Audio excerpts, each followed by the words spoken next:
Welcome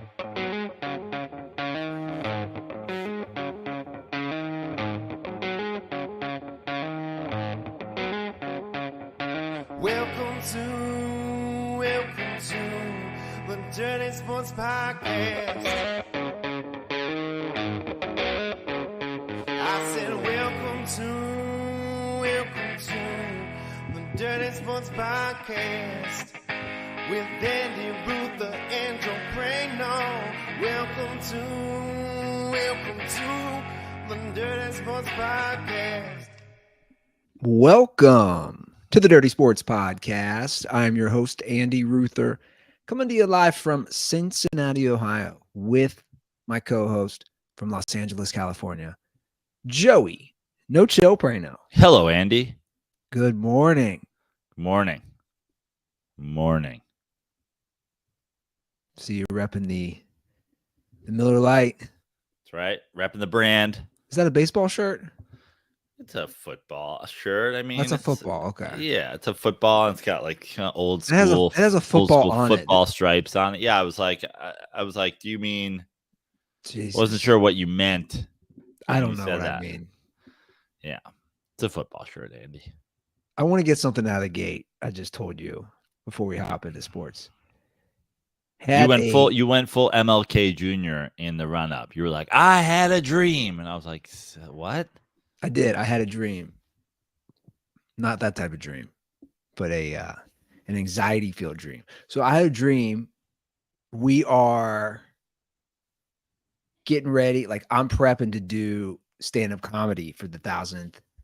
You know, we get the 1,000th episode, then you're headlining 2 shows down in New Orleans, and I'm like prepping. I was like, I got to get on stage beforehand. I got to do some jokes. So I'm scheduled to host at the Hollywood Improv at the Lab, but it doesn't look like the Lab.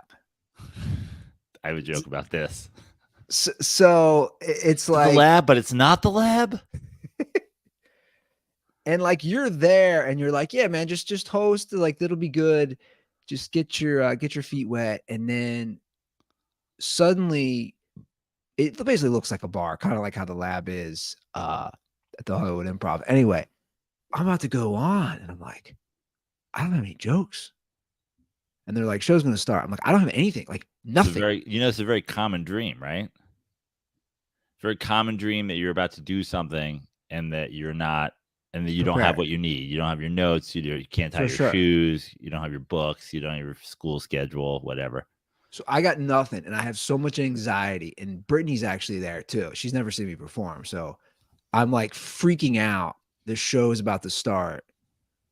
And then the show does start. And there's somebody else hosting.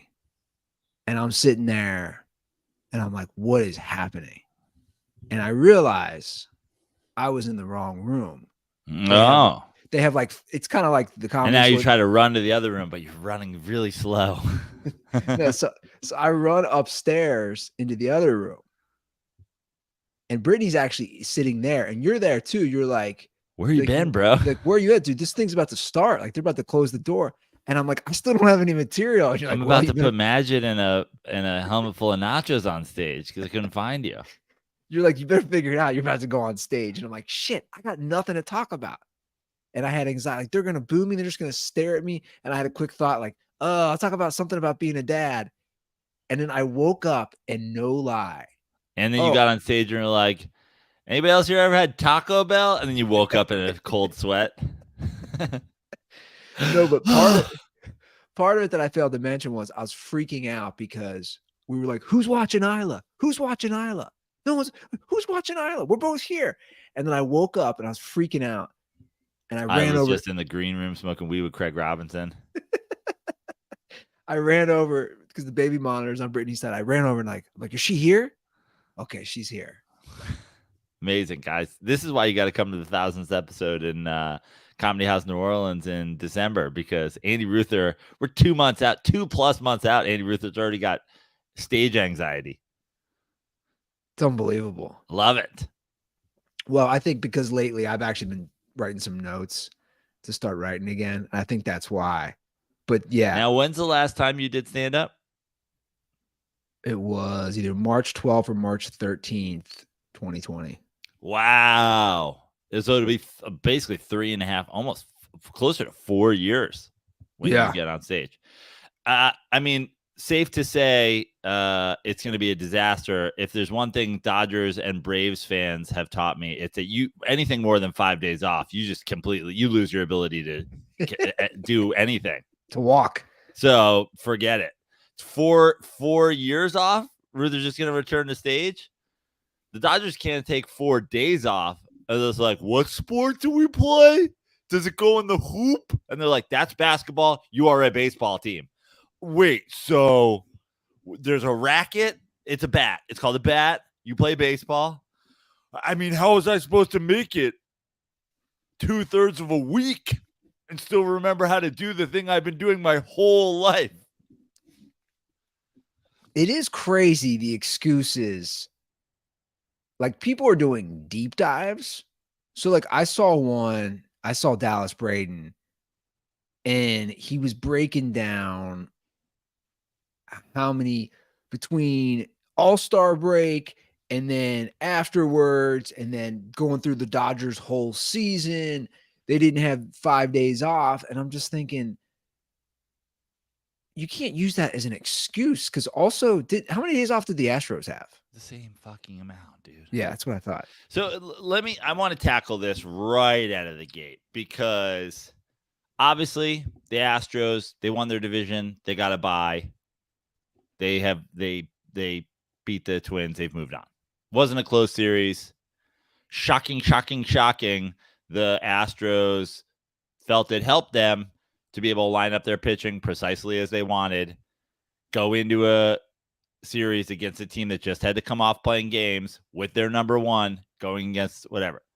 The Orioles, they win the AL East. They get a bye. They get butt fucked by the Texas Rangers. If you listen to the Dirty Slides podcast, I predicted that this could potentially happen, mostly because of Bruce Bochy and the lack of playoff experience from the Orioles team. And Orioles fans, generally, I'm sure there's some out there. Every fan base has, delusional people. I'm sure there's some people who are blaming the layoff, whatever. But the majority of Orioles fans that I see are like, we're young, we're inexperienced, first time there, we'll be back, we'll get better. 2 franchises. By the way, can we point something out right here? The Braves series isn't even fucking over yet. Like, you guys can still win this series. You could still win the series, and the excuses have already started. But the 2 franchises that are making excuses about the layoff are 2 historically choking sports franchises. So the Braves have won 18 NL East titles since joining the NL East in 1995. 18 times since 1995. They have made 4 World Series in that time. The first 2 were in the first 2 years. In 18 NL East wins, they make it to the World Series 22% of the time. If you remove just in the last 16 title runs, in the last 16 times, they've made it twice. They make it 12% of the time. The Atlanta Braves historically win the NL East and don't make it to the World Series. They're absolute historic chokers. In the history of the Atlanta Braves in the NL East, they have won 18 times. They've made 4 World Series. The New York Mets, in their entire franchise history, have won the NL East 6 times and have been to the World Series 5 times. You guys are historic chokers throughout your time in the NL East, and you're now blaming the layoff? Clayton Kershaw is the pitcher of a generation who gets to the playoffs and just eats hot cock. He's horrible. He's an absolute out-and-out playoff choker. You can go back in this fucking podcast history and find titles like Clayton Manning, Peyton Kershaw. Prior to Peyton Manning winning a second Super Bowl, we were like, historic choker. We started this podcast 9 years ago or whatever the fuck it is. You go back to season 2 of this podcast. Playoff choker Clayton Kershaw. And the Dodgers have won one World Series in a Mickey Mouse 2020 fucking year. After winning how many West titles in the last decade? 7? So, well, even more. So I just went through Dave Roberts' tenure because that's the last 8 years. Right. And they won with Mattingly. They won with Mattingly. In the last 8 years, they have 7 division titles. They've won 100 or more games 5 times out of the last 8 years. And they've only won 1 World Series, which so again is the COVID franchises year. That have choked historically 100% are now blaming a 2-year-old playoff format. How dare you? How fucking dare you? 18 NL East championships. 4 fucking appearances. The Dodgers, 7 of the last 8. 1 World Series. You guys fucking choke. That's a fact. Clayton Kershaw. Dude, the Braves lost a game 1 with their number 1 fucking starter on the mound in a bullpen game for the Phillies. In a bullpen game. Not to mention, if you're the Dodgers, there's no, so then you came in and you lost game 1. Oh, woe is me. Clayton Kershaw, fucking choker. Dude, it's not like you made it a series after that. You got fucking swept. So there's not a 5-day layoff between every game. Historic choking franchises having the audacity to talk about the new playoff format. Awful. Pathetic. Pathetic. So the Dodgers actually, to go past Roberts, since 2013, they've won the division every year but one. And they've won World Series. And every year but Astros, who fucking have the same exact thing. How many more World Series have they played in? They have another fucking championship. They have they've moved on this year. They didn't even fucking worry about the Twins. Dude, you're 2 choking franchises. Those are facts. Yeah. And how dare you make it like, dude, just be like, we have to figure out why we're absolute fucking choke artists.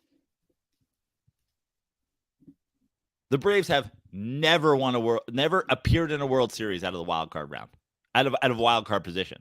4 times they've made it to the World Series, all 4 as division winners. 4 times in 18 division wins. 78% of the time, you get fucking bounced before you even get there. Well, it's the layoff. Here's a fun fact for you, Andy. You know the only time you have a 5-day layoff in baseball? The All-Star break. Yeah. You go Sunday to Friday. Here's a fun fact for you. Braves have won 5 of their last 6 first games after the All-Star break. Oh, the layoff didn't hurt them so much then. Maybe stop fucking tying a series at 1-1 and then talking shit about one of the best players in baseball. I don't know. Just throw it out there. And again, I want to reiterate, the series isn't over. You absolute fucking losers. Well, we've discussed, obviously, layoffs with different sports, in particular the NBA. You have a big layoff, but it's just a terrible excuse, guys. Like, if you're a professional team, like, that's not the road you want to go down for why your team lost, especially if you have the history. Dave Roberts, as we know, has a huge history of not performing. 5 times they've won 100 or more games. To me, that's like the bar. If you win 100 games, you're a really good baseball team, right? Always. You win 100 games, you've only won 1 World Series in those 5 times. To me, something's happening in the postseason. Stud pitchers, guys. Maybe, just fucking maybe. Now, that's not a fucking excuse for the Braves. I mean, it is this year because the the Phillies have 2 pitchers who show up in the playoffs, unlike the fucking Braves. But historically, dude, you can go back. The Maddoxes, the Smoltzes, the Glavins, they were being called out for this shit, dude. You had historically great starting pitching, and they wouldn't show up in the fucking playoffs. Go get guys who can shove in the playoffs. Think about the wild card fucking Giants. Think about the wild card Mets in 2015 who made it to a World Series. Pitchers who took their dicks out and put them on the table. Spencer Strider, shave your mustache, bro. You don't deserve it. What a joke. Losing in a bullpen game. Losing in a bullpen game, bro.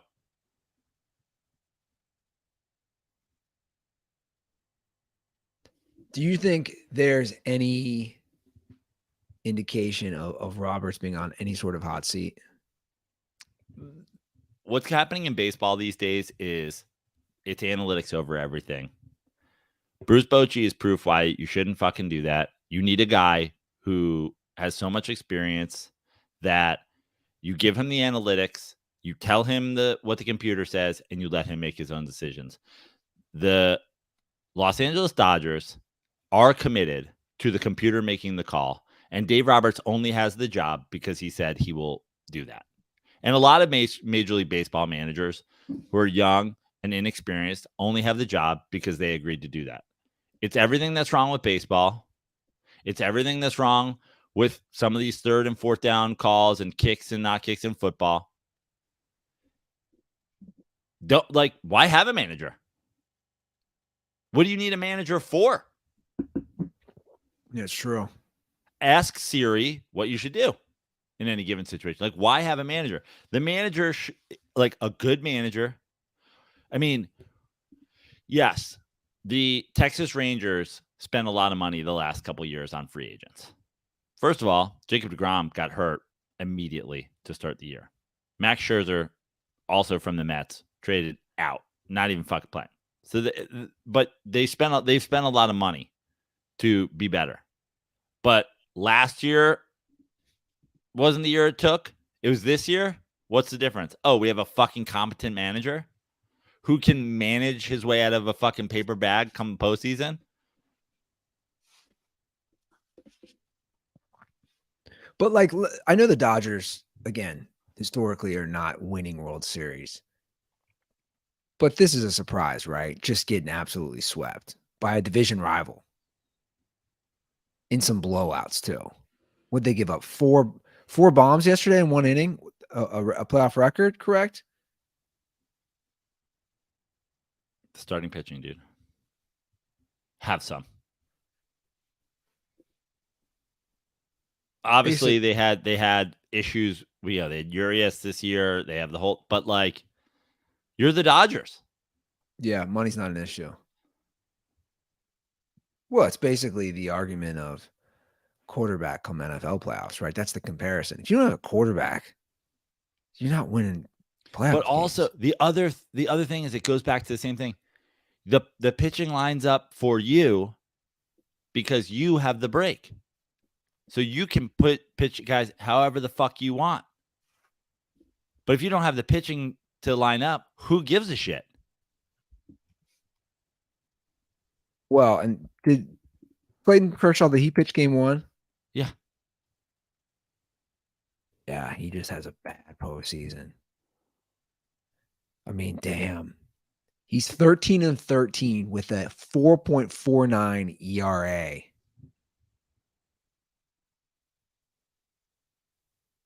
And 39. I wonder how many years Clayton Kershaw has where he has 13 losses. I can tell you. His first ever postseason was 2008.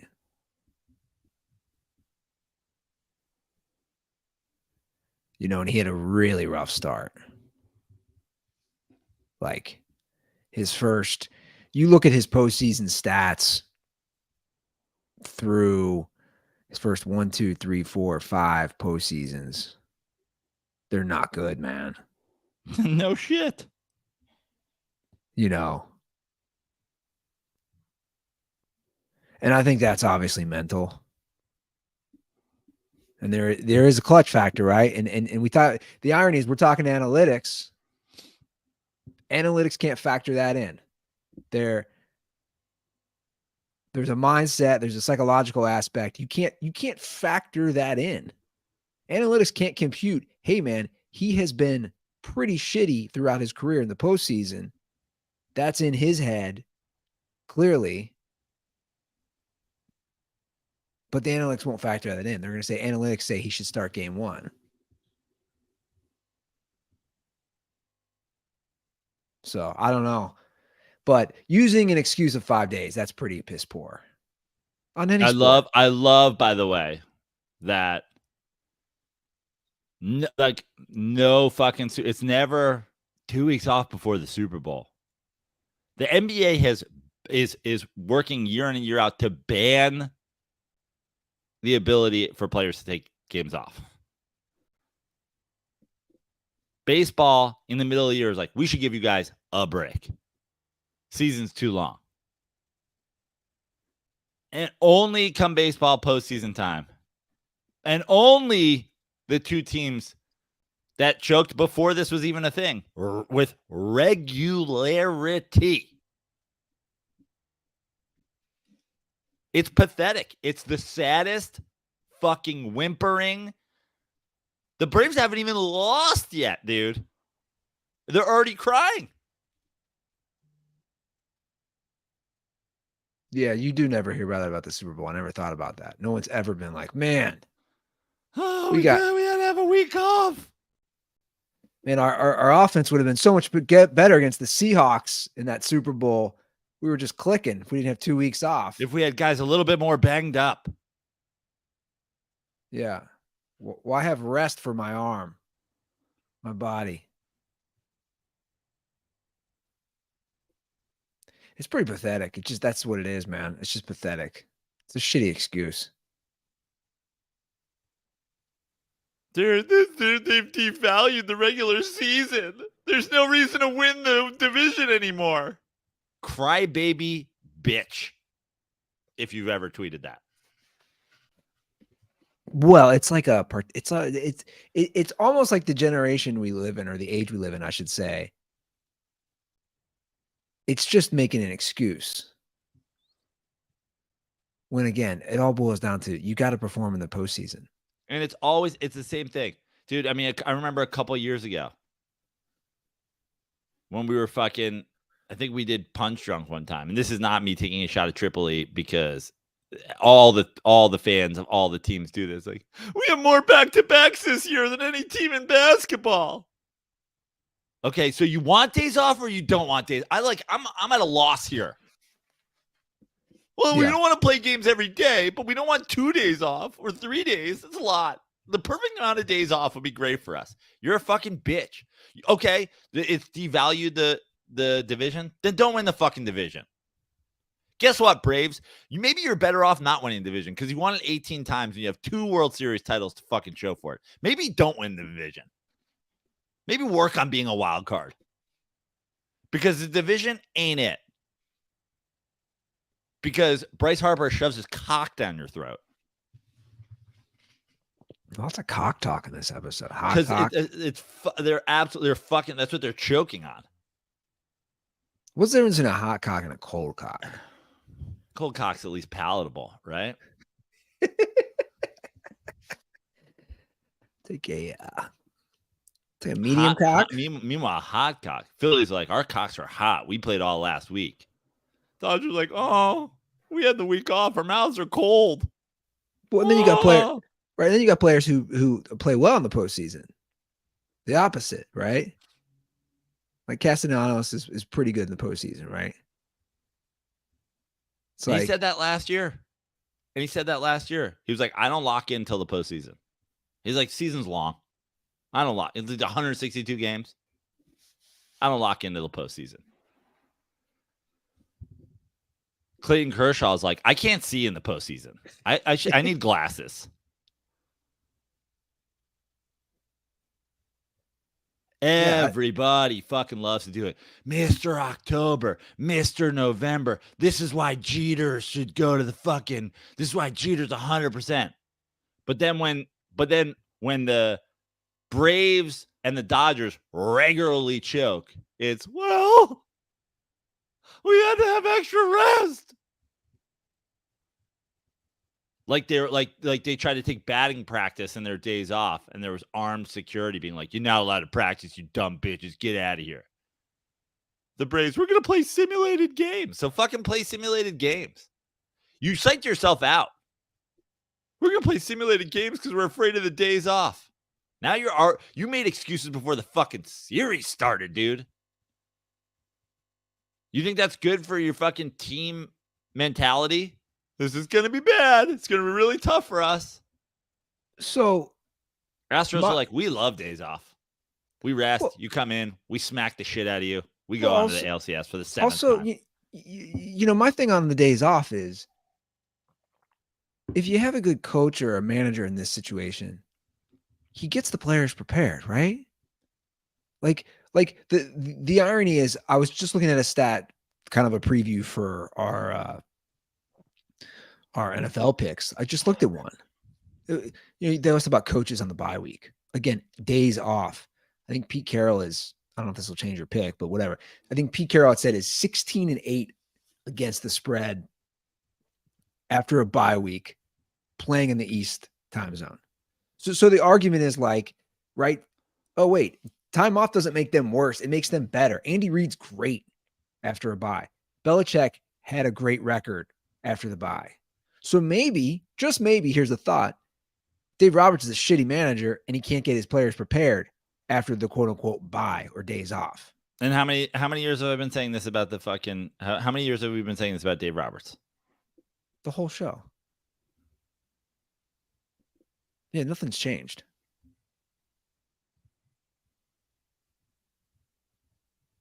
Do you think Philly wins that series?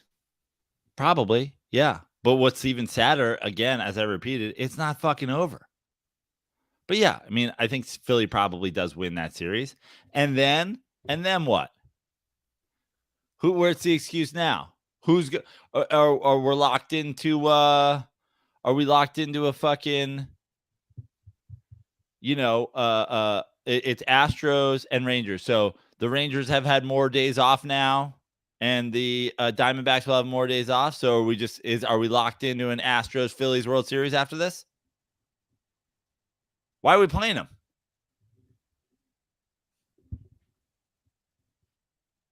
Just unreal. Kirk Cousins like, you know what? It's a really great point. I've been thinking about this. Primetime Kirk is a thing, but like primetime mostly occurs on Sunday night or Monday night. So I'm waiting later to play. Is it my fault that I suck every time it's a big primetime game? No. It's that I'm too rested. So here's a question I want to ask, because these excuses of days off is coming from the fans, and it kind of plays into what we've been saying forever, how ridiculous stands are of their team, and especially within the NFL. Here's a question I want to propose. Did fans do this back in the day? Was the amount of excuses here's what it is. Hold on, let me finish it real quick. Did they do this back in the day, or just now that we have social media, there's a spotlight on it? The excuses are a fucking life vest thrown into the ocean. Dodgers fans are just lost at sea. The Titanic has sank for the fucking 12th time in the last 13 years. And then somebody goes, maybe it was too many days off. And they all swim over on social media. They're like, oh, dude, somebody fucking dropped an excuse in the water. Everybody on the fucking too many days off raft. Dude, this is 2 years. What was the excuse before?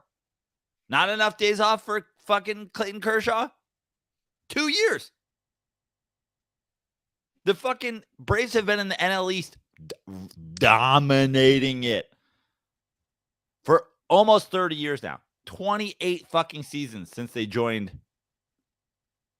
the NL East. 2 years.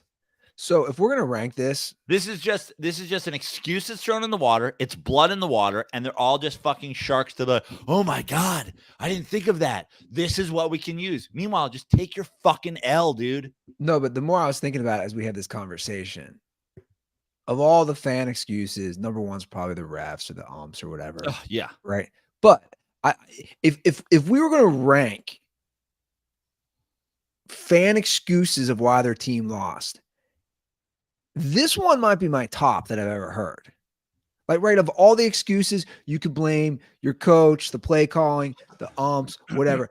To me, to blame days off might be the most pathetic excuse you could hear on any sport. We had too many days off. I mean, the refs and / umps are always up there, and it always goes to a next level when you have some bullshit. They wanted the Chiefs to win.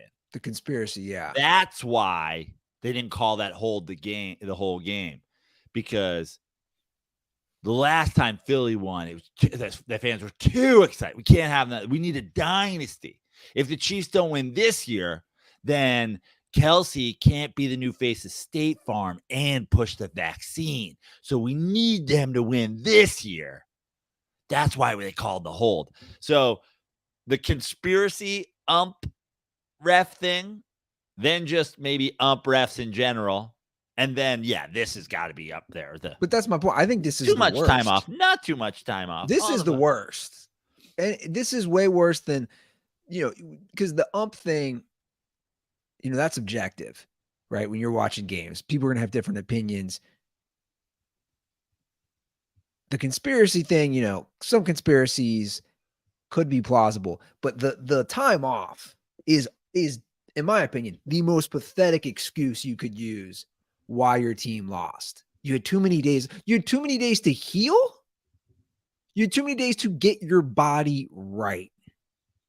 You had to put a generational great pitcher in game one up against a bullpen game where the other team pitched a fucking guy for 4 innings.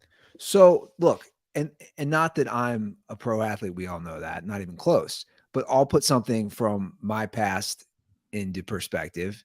Running marathons. Back when I actually exercised and didn't have full dad bod like I do now. When I ran marathons, what did they always tell you to do? Wasn't that like the Tommy dude was like, I tried to tell you, bro, and you didn't listen, and you went on a fucking long run. When truly, you shouldn't be running more than 2 miles for like weeks leading up to the fucking thing. 100%. That final week before the marathon, the number one rule, exactly, is go so light. Let your body heal. Take time off. And then you go in there and you crush it. Basically, game one, you have time off. You're Clayton Kershaw. Your body's healed. Here's the thing. We can keep monitoring this going forward. And we can see if this in the long term, affects the team that have time off. That's cool. I'm not saying that it's not going to have an effect one way or the other. It might. What I'm saying is, how dare you, 2 franchises, be the ones loudly bitching about it? This shit hasn't existed for the majority of the time that you've been choking in the fucking playoffs. Yeah. I know, it's crazy, man. It's like it's like the Browns or the Jets or the fucking whatever being like, this 17-game season is killing us. Guys, you're historically inept franchises. The 17 games, this is year 2. Oh, we just can't handle it. How's Rodgers supposed to make it through 17 games? He didn't make it through 1. What are we talking about? You just can't do this. Who? The Browns? And I want to bring the choking back to the forefront of this discussion. Nobody, in my opinion, and maybe I missed stuff, I don't think enough people talk about the Dodgers choking. I don't think enough people talk about either of these franchises choking. True, but the Braves, I felt, from the 90s, that was always the mantra I had in my head growing up, was like, man, Braves keep winning. They keep making the postseason. They got one title, right? And that whole run. The Braves essentially are like, dude, the Dodgers have a World Series in winning all these fucking divisions over the last thing. It's essentially the Braves have 2, and it's twice as long. They've been doing it for twice as long. True. Yeah, they're the new Braves. It's unreasonable for these 2 franchises to be the ones complaining about this. Yeah. When history's not on their side, for sure. A couple years ago, right? Wasn't it the Giants who won 107 games and won the division? No wild card round, no days off. They lose to the Dodgers. Where the fuck were the Dodgers then? Oh, it's a division winning curse. Cool. Then don't win the division. Honestly, not a terrible strategy if you're the Braves or the Dodgers, because winning the division, you guys aren't good at it. Historically, don't win the division. Go out of your way not to win the division.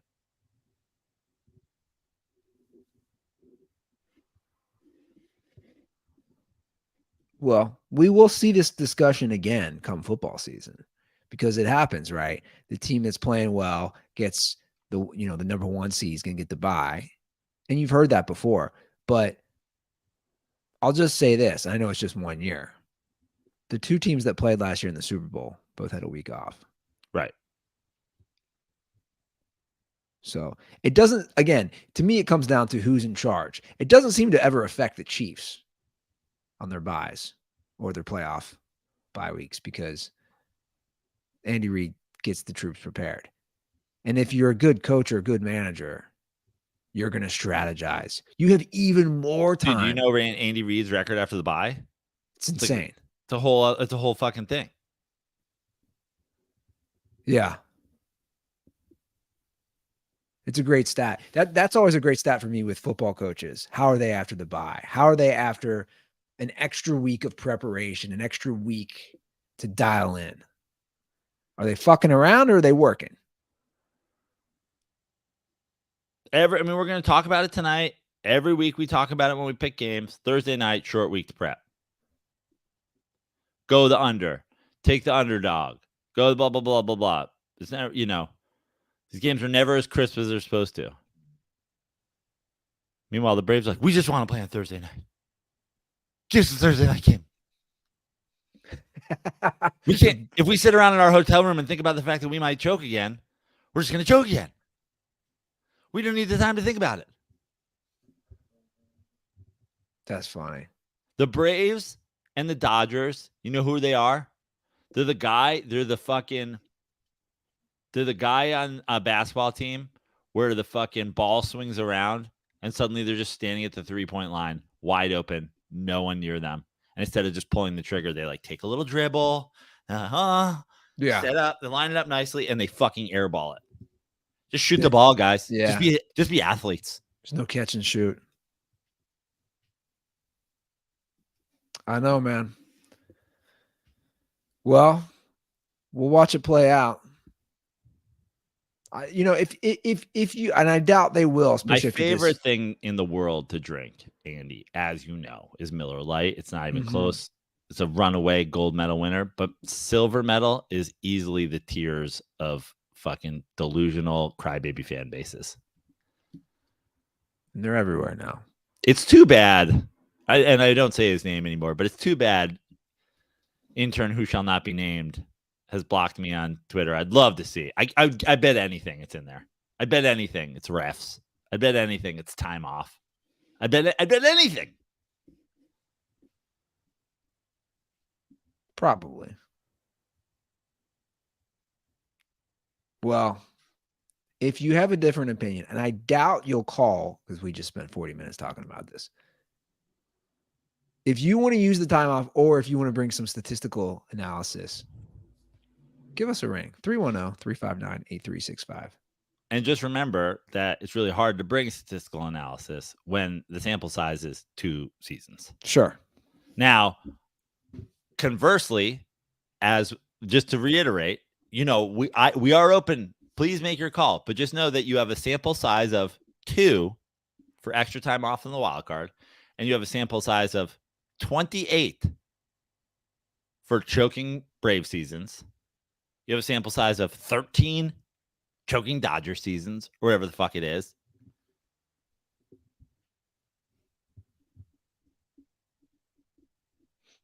Yeah, I mean, there's a history for sure. There you go, Joe. You got some baseball talk. I even came prepared with some stats for you. Thank you, Andy. I appreciate it. Well, here's the thing. Obviously, I lived in Los Angeles for 13 years.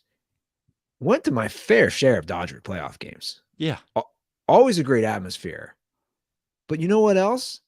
Went to my fair share of Dodgers losing playoff games. I think what upsets Dodgers fans too is when they show up and they've lost the game before they've arrived. Yeah. They get there in the 4th and Clayton Kershaw's already out of the game on the bench doing sad guy memes. Yeah, most of my memories of Dodger playoff games were losses. In fact, I think the only time I saw them win a playoff game was with you in 2015. Who was pitching DeGrom, Mets game? Yeah, we didn't see them win. We saw the Dodgers lose that game. That's what I'm saying. Yeah. No, you're right. Yeah, sorry, I said it wrong. Yeah. I said it completely wrong. Actually, I don't think I've seen the Dodgers win a playoff game. The only game in that series the Dodgers won at home was, of course, the one where Chase Utley went out of his way to break Ruben Tejada's leg. I've seen, because now I think about it, I've seen the Dodgers lose to the Cardinals multiple times. I saw them lose to the Mets. I went to a Nationals playoff game. I'm probably missing a few other. I've seen them lose a lot. I think every playoff game I went to.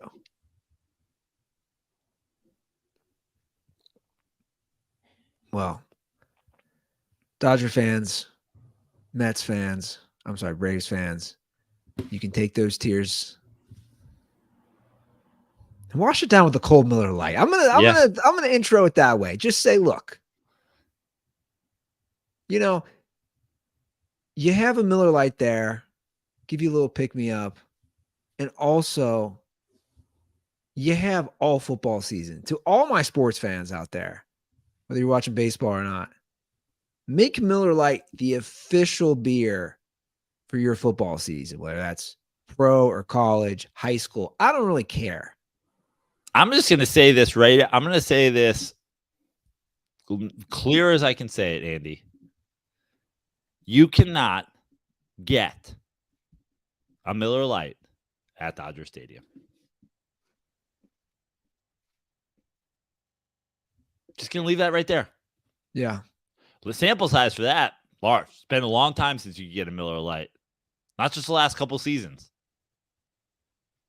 Maybe that's the real theory. Maybe that's one needed workshop. I'd like to know the teams that are moving on. Is Miller Lite available at their stadium versus the teams not moving on? Probably. I'd like to see that. Can you get Miller Lite in Arizona? Feel like you can. Feel like you can. Not only do I feel like you can, I feel like they were probably spraying it on each other in their celebratory locker room. We can only assume so. I know one thing's for sure, Andy. We went to Houston. I had a Miller Lite. You remember that? I do remember that. Yeah. And then you had a few after the game, too. I did indeed. Well, guys, grab a Miller Lite. Stock up the fridge, whether that's your garage fridge, your basement fridge, the normal fridge, which should be in the kitchen. If you have a second fridge, I don't really know. I wonder if she still has a second fridge. Guys, make Miller Lite your official sports beer. Make it your official beer, not just sports beer. Yeah. If you don't love sports, drink Miller Lite. Yeah, how are you listening to this podcast? I don't know. Maybe you're sitting next to your husband or wife or girlfriend or boyfriend or significant other who does listen to this podcast. Maybe you're listening to this podcast for the first time because we've clipped this and put it on the internet, and you're just a tears covered Braves or Dodgers fan. True. Well, grab yourself a Miller Lite. Make it Miller time all season long. Get Miller Lite delivered right to your door. Visit MillerLite.com/dirty sports. Or you can find it pretty much anywhere that sells beer. Celebrate responsibly. Miller Brewing Company, Milwaukee, Wisconsin. 96 calories and 3.2 carbs per 12 ounces. Can I tell another Miller Lite story, Andy? Sure. I mean, we're giving our, as always, Miller Lite sponsors the podcast, but this has been a love in my heart for many years before that occurred. So the other day, I played golf for the first time in 3 months. Re-aggravated my knee a couple months ago, swimming, and then re-aggravated it playing golf with Laz, and played nightmarish golf with Laz. It was killing my knee. Knee was all swollen. Took 3 full months off from playing golf. Finally felt knee was healthy enough. Went out there on Tuesday. Played around with a buddy. Get out there early, hit a couple balls on the range. When I say I couldn't even hit a golf ball on the range, I mean, I was the Atlanta Braves with more than 48 hours off. I mean, I couldn't even make contact. I'm topping everything. First hole, I've got a par putt, an easy par putt. I miss it, bogey. Second hole, I've got an easy par putt, miss it, bogey. Third hole, I hit it over on a par 3, terrible skull chip over, double bogey. Fourth hole, hit my second shot behind a tree, double bogey. I looked at my buddy. I was like, I think this might be the end of it for me. Like, I've lost it. I hate playing golf. This is not good. And there we are, right before the 5th hole. Here she comes over the horizon, a golden halo around her, the cart girl. And he's like, buddy, I think what you need is a beer. He's like, I think you need a beer. Order a couple pint cans of Miller Lite. And the second that Golden Pilsner hit my lips, I left double bogeys in the rear view. No more double bogeys the rest of the round. That hole, I chip in. The next hole, 2 holes later, I chip in. We're going pars. We're going birdies. We're hitting drives. Fast forward 18 holes. Another Miller Lite in my hand on the green on 18. Sink a putt. Personal best 85. Miller Lite makes you better at golf. Facts. This is, again, facts. The second it hit my lips, no more. It was just like double bogeys are gone forever. I mean, you now live in a Golden Pilsner world, man. There are no double bogeys in this Golden Pilsner world. You might be on the PGA Tour next year if you keep up that. I know. I got a pregame Miller Lite. In fact, they should bathe Clayton Kershaw in Miller Lights before his next postseason start. They should like you do your fucking sound baths. He should just have goggles on, floating in the original light beer. Getting a mental image of that right now. We're already to week 6 of the NFL season. Wild. We're third of the way through, basically. As I was about to say, well, after this week, we are 18 weeks. So while it's still early, it's not. That's why I love the league, right? Yeah. Every game is so important in this league. That's what makes it fun. So we're up to week 6. And the Reddit thread is just pumping. It's just pumping with comments. Joe, you're missing it all. I am missing it all. I'm sorry. So I believe it was an Eagles fan coming at me, which was interesting. Great. About what? And I was reading the thread. By the way, I like being a little voyeur, guys. I like to just be a voyeur on it. Was not happy that I said the Eagles were playing. I'm sorry that I thought that the Lions were playing better football right now than the Eagles. And then Dirtball started debating that. Which, by the way, I don't think it's a hot take at all. And again, it's interesting. I said right now. Right. If you ask me in a playoff game, who am I taking, Eagles or Lions? I'm not hesitating, and I'm saying Eagles, simply because of the history. But this will get to some good picks this week. I mean, tonight, and we have some news stories I'm going to go through when we cover each game, because there's a lot of fun stories. And the first one I want to cover, it's not even a story. It's just, I want to reassess the Russell Wilson trade as he plays tonight. I was quickly on the rundown, and I went on the rundown just to make sure we were going to talk the Trail of Tears, aka Braves fans and Dodgers fans. So I was on there. Said Praino, lot to say. I was like, cool. Just want to make sure that's on there. And I saw you had on there, and I was like, where did he come up with this number? This is how you posed it on the rundown. Is the Russell Wilson trade a top 3 worst NFL trade ever? Why 3? Where did this number come from? I don't know. I just thought of it on the top of my head. Russell 1 of 1, dude. Like, is it the worst trade in NFL history?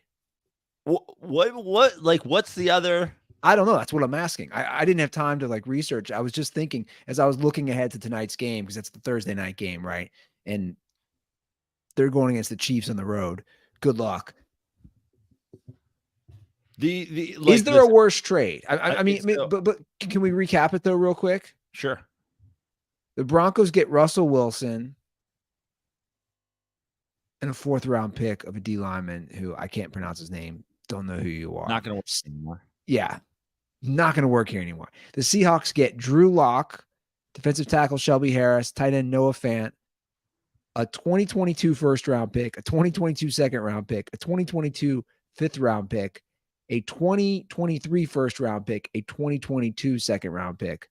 A lot of these guys have played well for Seattle, especially we've seen Devin Witherspoon this year, that first round pick. I know as a Giants fan, you know him. He's playing a great season. I don't know why that shot had to occur, but okay, sure, fine. Had to take a dig. I know. Yeah, okay. But my point is, it seems to be working out, obviously, for Seattle. Conversely, it's a total shit show. And the Broncos gave Russ a max deal after that. Right. So trading him knowing they had to give him that deal. He was already on a contract too. They extended him. Yes. But knowing they had to give him that deal.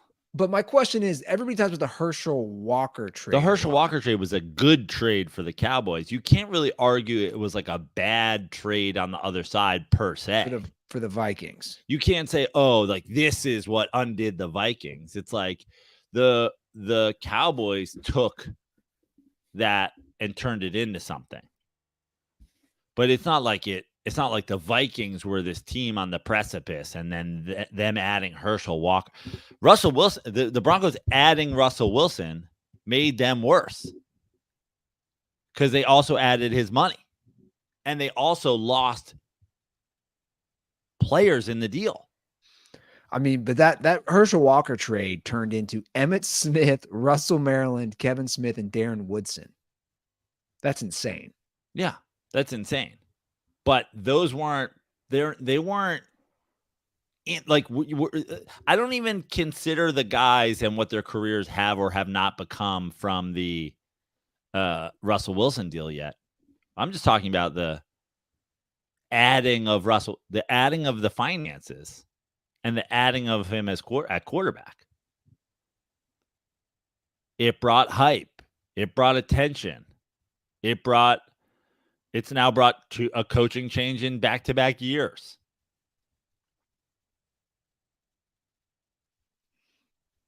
So you're saying, and but I'm not disagreeing. That's why I just put it out there. I saw it on the rundown, and I was like, I can't think of another trade that's even in the fucking realm of conversation. To be totally honest with you, the Herschel Walker trade is the only one that even came to mind. But that turned into a Cowboys like dynasty. You know, but that's what the Cowboys did with the picks. But we haven't even talked about, dude. We don't even know what's happened with Seattle yet. All we know is we don't railroaded the Broncos fucking entirely.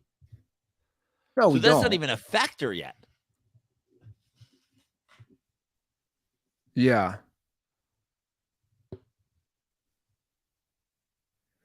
Like Herschel Walker didn't go there stab a coach. Like, yeah, it made the Cowboys better, but like, listen, in the long run, who knows what happens with Seattle? But like, I'm literally not even judging this trade at all based on what happens in Seattle.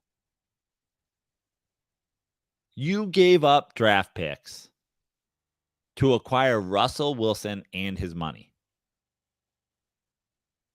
You could do whatever you want with those draft picks, and the Seattle could do whatever they want with those draft picks. Like the Minnesota Vikings have, do they draft Emmitt Smith? Do they draft Russell Maryland? We don't know.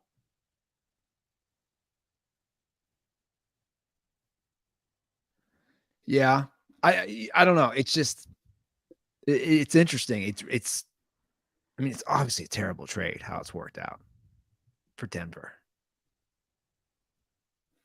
Like, I think there's a difference between great trade and a great trade for one team and a bad trade for the other. Like, you know, you look back on Chargers Giants, the famous Chargers Giants trade, right? The famous Phillip Rivers for Eli Manning.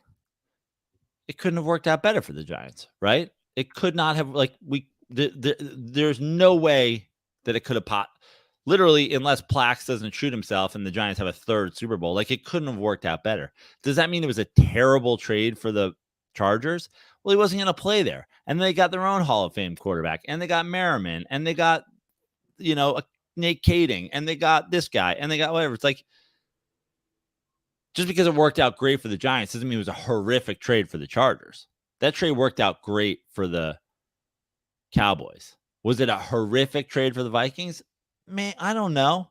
This was a horrific trade for the team who made the trade to acquire a guy.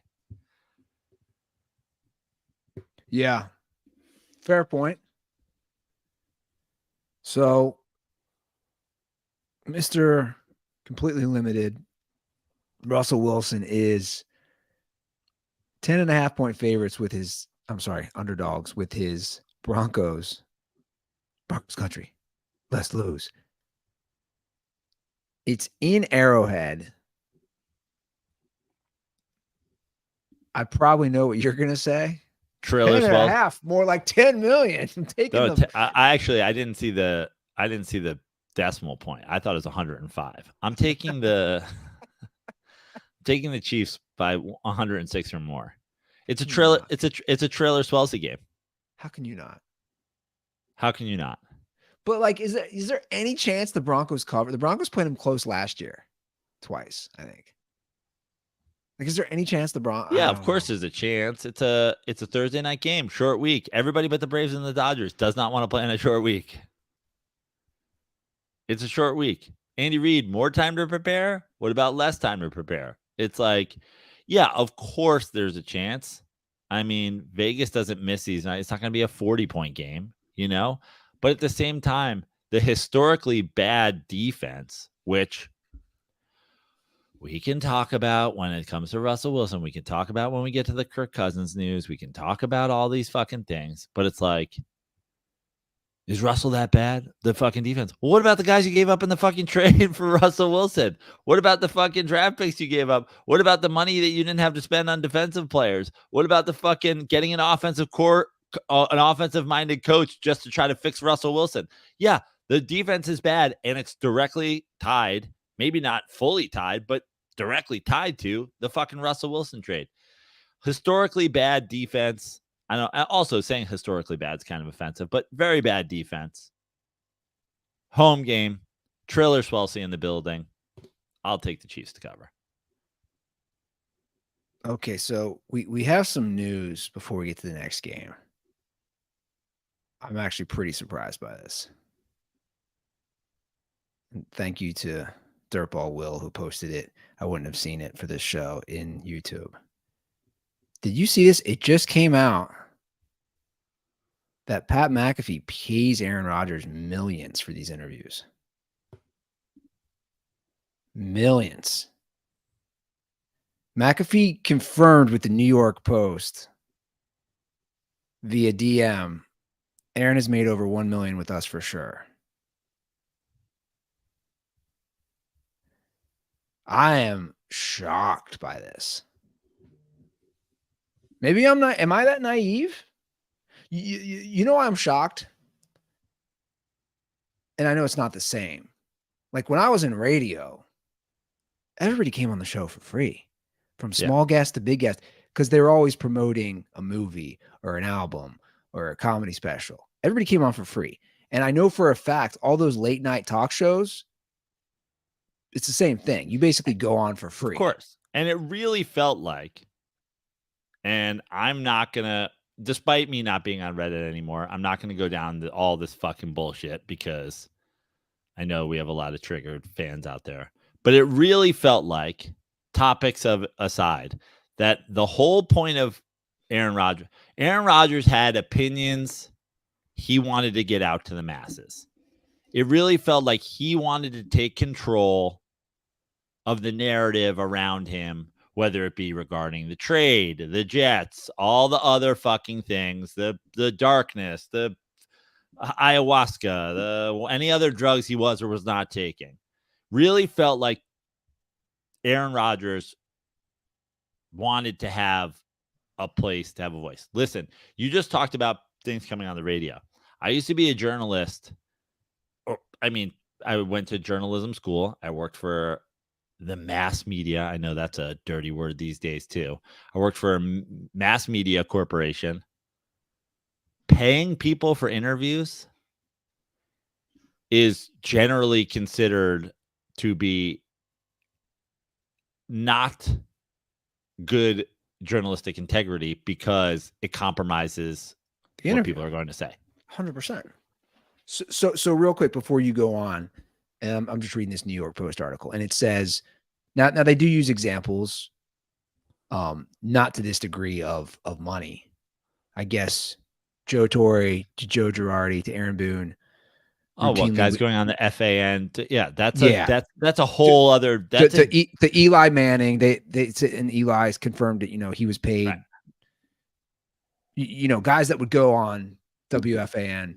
Also, listen, I'm not saying that that's not sort of the same thing, but there's a whole different thing when you have a media partnership, the broadcast home of the New York Football Giants. Part of the deal is we will pay you X amount to broadcast the games, and in that deal, you will give us an interview every week with this coach, this player, whatever, and we will pay that guy for their time. But that's a deal that's done. And overall, Pat McAfee is not the radio voice of the Green Bay Packers, because if it was, you would know the same way Eli Manning comes on WFAN or Joe Torre comes on WFAN. Of course, it's going to be slanted in favor of the team you broadcast. You're not going to shit all over Eli Manning and then have Eli Manning be like, fuck you guys. And then now the WFAN and the Maras have to have a whole conversation like, dude, we pay you. Yeah, so I guess to be able to broadcast your games, and now your players are coming on our show and shitting on us. So I guess Rodgers and also Nick Saban gets a hefty fee to regularly go on there because he's a staple on that show too. Look, I'll say this. I don't like if you're Rodgers, dude, get paid. You do you. But like hearing that, and look, I like Pat McAfee as a person. He was gracious enough to come on our show a few years ago. It completely changes that interview, though, in my opinion. Like 100% changes it. Now, I know he was always throwing him softballs. Now we kind of know why. They're not only throwing him softballs, but again, his reaction to some things, the reaction, the not reaction, the whatever, like Pat's like generally stays at something. Like it's one of those things. Again, we talk about all these, interviewers, podcasts these days, shows, whatever. if somebody says something and you're not being like, oh, if you're just like, yeah, that's great. It's good stuff. You're just like, okay, well, if you're paying him to be there because this ups your brand. I mean, look at how this has gone. Pat McAfee invested in his show. He spent money to get Aaron Rodgers on his show.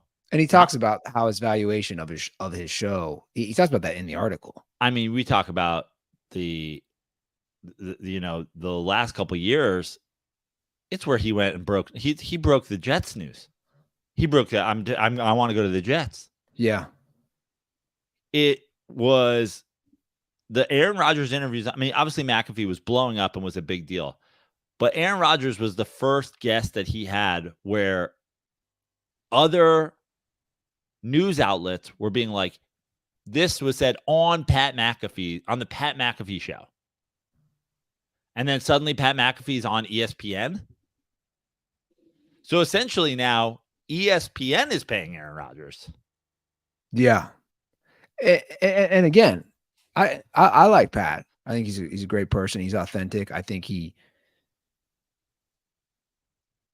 is where he is because of all these smart moves. But it just changes it definitely changes the narrative.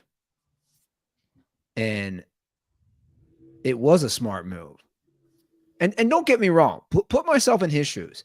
If I had an extra $1 million to pay and say, hey, this could elevate your show from X, Y to Z. Yeah, it's a smart business decision. I'm not knocking that. All I'm saying is it changes how I feel as well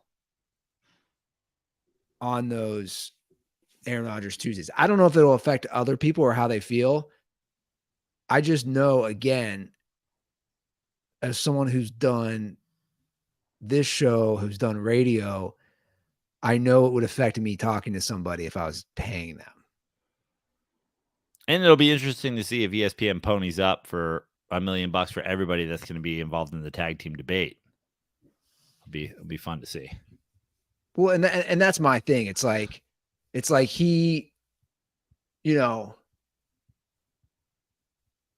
Aaron's going on there now. He wants to continue talking about COVID, which I'm just like, I don't give a fuck. Like that bores me. This, now that you're getting paid, it's a whole thing. Meanwhile, Travis Kelce's making jokes about it. Yeah. And that wasn't that the thing the whole time too. I mean, we go back to,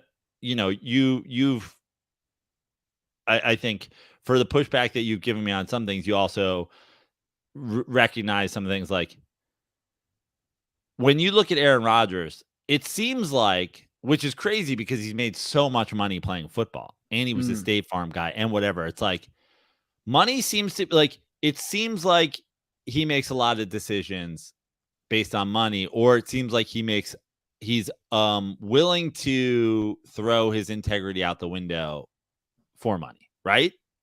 I mean, he's getting paid $75 million from Johnson & Johnson. Like, what are we talking about? Well, yeah, well, exactly. And you and I talked about that. Yeah, like, and we talked about that. But it's also like, so you're like, it's ironic, and I'll go on Pat McAfee and give my opinion, but I'll give my opinion on things, and I'll continue to talk about things. I'm not even fucking playing football right now, and I'm just like going on Pat McAfee and like prodding Travis Kelce, but I'm getting paid to do it. That's WWE shit. No, it is. And I think at this point, look here, brother. You're going to come down here on the Pat McAfee show. Oh, me and RFK Jr., man. We got a whole lot to do for you, man. You come in here, you get in the cage with the man. I think he's just bored. And I know it's remarkable. But and poor, apparently. Like, dude. I know. And he's seeking that attention to say things like, I'm going to challenge you to a debate. It's like, debate dude, me, bro. It's like almost 2024. What are you fucking doing? Like, no one's changing their opinion on this stuff. Like, why are you still talking about this, Aaron? Also, Aaron Rodgers. Also, you get paid by busy, Johnson & dude. Johnson. He's busy. What? Travis Kelce's busy. Yeah. He's playing the football season. Travis Kelce has a shortened week this week. He's got to pay the fucking Chiefs. I don't think he can carve out time to take on the fucking, you know, you and the Ultimate Warrior. I'll be, you know, I don't know. I'll be curious how this plays out. I just, from people's perspective, or if people even care. I don't know, man. And listen, Pat McAfee's not a journalist. He's a punter and a podcast host. No, so for sure. For sure. I know. I'm not like, oh my God, this is. Yeah, I'm not either. I'm just, like I said, I was taken off guard seeing this. And again, from his perspective, it is a smart business decision. It's just like, you know, Aaron, whatever he's got going on, he's created his own shtick now. Let's be honest, over the last few years, whereas he was just the quarterback before. Yeah. Or like, if you watch Peyton and Eli, if you watch a Manningcast, which we all fucking love, right? Not everybody. There's some people on Reddit. It's unbelievable. It's a treasure trove of horrible takes. Dude, also, it's not like it's the only broadcast. Like, change the channel, man. What? It's not 9/11. It's not on all the channels. I love the Manningcast. So do I. Fucking love it. And obviously, ESPN's paying Peyton and Eli to be there, right? Sure. They're offensive-minded guys. They literally root for the offense the whole time. It's pretty funny. It's pretty funny, right? They're just like rooting for quarterbacks. They're not getting paid by offenses to do it. It's like, that'd be very weird. It's like, oh yeah, well, also Kirk Cousins gives us $1 million to say he's not horrible. Like, they just fuck it. It's just very clear. Like, they're above board. We root for fucking offenses. Yeah, they're quarterbacks. Yeah. They hate defense. They hate punts. They hate kickers. Yeah. Which by the way, I was laughing at this week's. What did Eli say? Regardless, I laughed out loud a few times this week. Like, you got to do a lot for me to laugh out loud when I'm watching a show. Peyton takes it so serious, by the way. At this point, like, I've kind of figured them out. Whereas, like, Eli will keep, in my opinion, if Eli, if he could, I think he would just ball bust the whole show. Yeah. Peyton, like, really gets serious. Do this sometime, because it happens to me. Like, the game started at 5. My girlfriend, I'll have it on in our living room, right? My girlfriend a lot of times is still like working late in the day. Sometimes she'll have fucking, she'll have work calls. She loves to take her work calls on our fucking couch while I'm watching a football game. That's a conversation for another time. Don't worry. Don't go into the bedroom. Don't go into the second bedroom where we have an office. But a lot of times I'll put the game on mute. Put the Manningcast on mute sometime and just watch Eli Manning's facial expressions. The dude the whole time's like, I know. He's literally just like, I'm surprised his eyes don't get stuck, just making faces for the sole purpose of being like, my brother is a fucking clown. Yeah. No, it's really funny. Okay, so let me ask you a Manningcast related question. I mean, I don't really think it is a factor. I think what we're seeing on the Manningcast is Eli Manning's personality, which, if you covered the Giants or if you covered the NFL in general, like, you know, you talk about like the Troy Aikmans and the Joe Bucks or the Chris Collinsworths and the Al Michaels, who get to sit down with these guys and have conversations with them in games, you know, in weeks leading up to the game.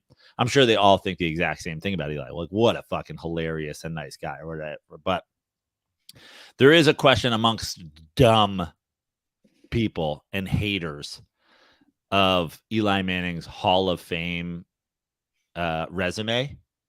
To me, obviously, I mean, it's a clear first ballot Hall of Famer, in my opinion. In fact, I think the reason Tom Coughlin didn't get in last year is because I think they're manifesting them going in together.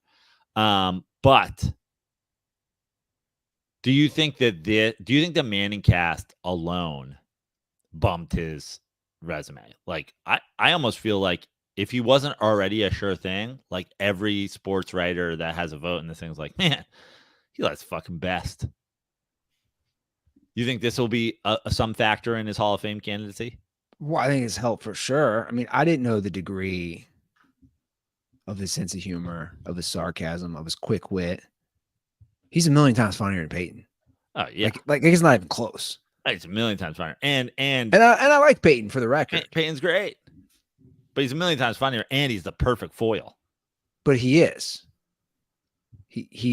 So I think it for sure helps. A lot of people are watching this, and again, like the people who aren't. Let me put it this way. I think Eli should go into the Hall of Fame double finger birds on the bust. The fact that I'll get text messages from my brother during it. Like that shows, dude, people are texting each other. Like, did you see what Eli just said? Or did you see that bit with Will Ferrell predicting the play? Like that shows how good it is if people are like, dude, you see that? But you're right. There are people who are like, I don't know what like I laughed because I said who was it? It was Jimmy Kimmel said something like, are we like just supposed to talk over the plays? And he goes, yeah, oh yeah, like whatever, dude. Like, yeah, like who cares? Like, we're not stopping. This isn't play by play, man. Yeah. There's literally a broadcast for that. Yeah. If you want to go to that, go to that. It's for sure helped his Hall of Fame candidacy, without a doubt. All right. London game again. London. Cheerio. Who's in London this week? Ravens Titans. I'll go first. The Ravens are a 4-point favorite. I don't know if you saw this. The Ravens, because they had a terrible outing there a couple years ago. Harbaugh decided to go like a week early. So they went, I think, Monday after their Sunday game. He wanted to get out there early. Don't really give a shit. Titans cover. Here's the thing with the Ravens. They're not scoring any points. I mean, I watch them. I watch them every fucking week. Dude, you literally should have killed the Steelers last week. And we all know Vrabel gets his team prepared, especially defensively. I think this is a low-scoring game, and with that being said, 4 points is too much for me. I'm going to take the Titans. To me, everything you just said 100% makes sense. I did not know about this leaving early thing. Oh, you like that? I do like that. It's a good rug nug. 4 really would prefer 3. My thing with the Ravens is like, I mean, the Titans a little bit to this extent too, but like to some extent too, but the Ravens for sure. It's like week in and week out. I don't know what the Ravens like. Who are the Ravens? Are the Ravens a good football team? Like the Titans, I don't think are a good football team. The Titans can be good on things, but like, are the Ravens a playoff football team? I don't know. But I think the I don't know factor continues late into the season where we're going to be questioning it. And they'll be like, well, they did have this game. I'm going to take the Ravens to win and cover. I just think they got to be a playoff football team, right? Well, right now they don't look like a team that sneaks in the playoffs unless they win the division, right? I mean, they're 3-2. And the Titans are what? 2-3. So that's why I was saying, like, it gets late early. This is one of those games you look back and you say, oh, it's going to change our season around, or we needed that game. All right, you're taking the Ravens. I'm taking the Titans. I hate it, but yeah. Commanders, Falcons in Atlanta. Now, the Falcons are 3-2. The Commanders are 2-3. Atlanta's a 2.5-point favorite. I'm first. These are teams you can't figure out. Yeah, well, you're first. I think I don't have the Falcons figured out. That's for sure. I don't know what the Falcons are about yet. I do know. I feel like I do know what the Commanders are about. I feel like everybody early on, sneaky. I don't think the Commanders are good. I don't think they're good. I think the Falcons win this game. It's only 2.5, so I'll go Falcons because it's a home game.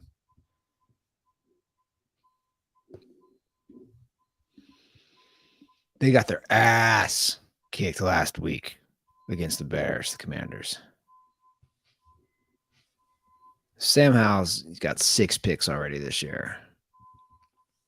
I can't take them. I just can't for that reason. I'm going to take the Falcons as well.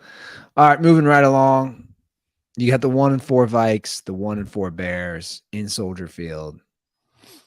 Minnesota's 2.5-point favorites. Before we make that pick, I just want to get to this amazing stat that somebody posted on Twitter that you and I were texting about. Guys, this is like an all-time Kirk Cousins stat right here. Vikings win percentage in 87 games with Kirk Cousins as their QB is 54.6. The Vikings win percentage in the previous 87 games before Kirk Cousins with Christian Ponder, Matt Castle, Josh Freeman, Teddy Bridgewater, Sam Bradford, Sean Hill, Case Keenum as their quarterbacks was 56.9%. So this is perfect because it's 87 games and 87 games consecutively. So the Vikings are winning more games collectively, a higher percentage with that crew. Let me just say something because I saw this stat earlier today. I believe it's Kevin Wildes. Is he a ESPN guy or is he a Fox? Kevin Wildes, is that his name? Yes, Kevin Wildes. He tweeted today. Just want to show you good faith arguing and bad faith arguing. 4 hours ago, what happens when the Jets fans, players, coaches, and executives realize that Kirk Cousins is a better leader and quarterback than Aaron Rodgers? Last 20 games for Kirk, passer rating 97.4, 5,560 yards, 39 touchdowns, 15 interceptions. Last 20 for Rodgers as a Packer, taking out week 1 versus the Jets, passer rating 93.8, 43, 46 yards, 30 touchdowns, 12 interceptions. Why 20 games, Kevin? Why 20 games? A good faith argument here is the full 87 games of Kirk Cousins' career versus the prior 87 games for the Vikings. Yeah. The Packers 87 versus his 87. That's what you mean, right? Well, the what I'm saying is that in the stat that you pulled up, it was the 87 games is Kirk Cousins' entire Vikings career. Versus the 87 games prior. By the way, you've completely frozen on my screen. I know that, and I'm I'm hoping we come back. We're just going to press along this time, and we'll get through this, and then we'll see how we're doing. I mean, look, you have brought up multiple times the Case Keenum, which is always a very valid point. It's a factual point. They went farther as a team with Case Keenum. Never gone with Kirk Cousins. This stat is eye-opening, though. When you take 87 games to match it up with the likes of that crew, you know, the Christian Ponders and the Matt Castles and Teddy Bridgewater, it's like, dude. But here's the thing with the Case Keenum year, and then also how it plays into this stat that you've dropped on me. The Vikings got Kirk Cousins. The Vikings signed Kirk Cousins because they were in the NFC Championship game, and they believed he put them over the top. Correct. That's what they believed. He did not, in fact, put them over the top. They've never made it as far as Case Keenum made it with the Vikings. Yeah. Okay. So he did not put them over the top.